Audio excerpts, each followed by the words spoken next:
I am a PR holder in Singapore and I have been charged in court. Does this put my permanent residency at risk? In this scenario, the individual is already a permanent resident, PR, of Singapore, not a citizen, and is currently facing court proceedings. These may arise from a civil dispute or a criminal prosecution. Naturally, the person is now concerned whether, after the court delivers its judgment, their PR status could be revoked and they might be deported back to their home country. This segment discusses the potential risks involved and what steps, if any, can be taken in the meantime to safeguard their PR. Disclaimer: the information in this video is based on our own knowledge and experience. We are not affiliated with ICA, and their actual policies may differ. Details are accurate at the time of recording, but immigration rules can change. Please treat this video as general guidance, not legal advice. First, it's important to understand the difference between civil and criminal cases.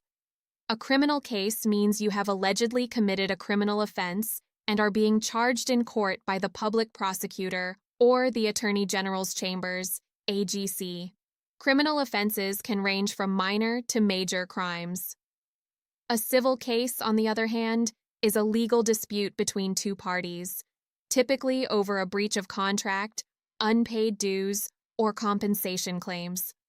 For example, if you failed to meet obligations under a business agreement, the other party might sue you in civil court.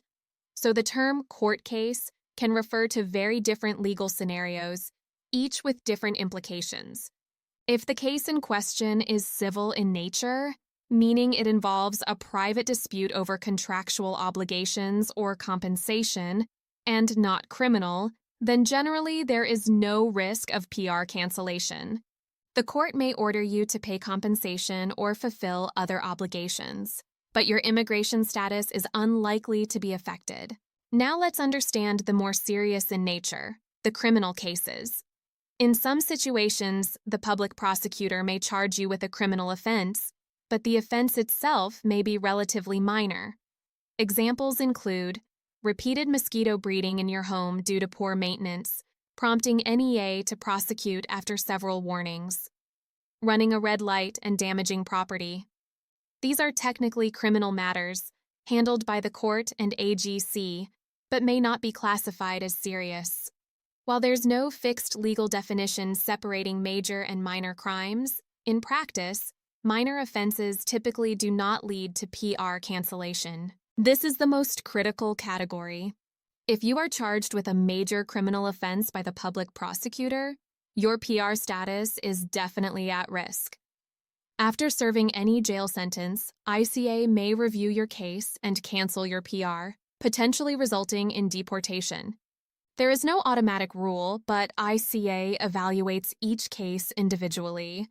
Common examples of major offenses include any offense with a jail term exceeding 3 to 6 months, offenses under the Penal Code, Women's Charter, Money Laundering Acts, etc.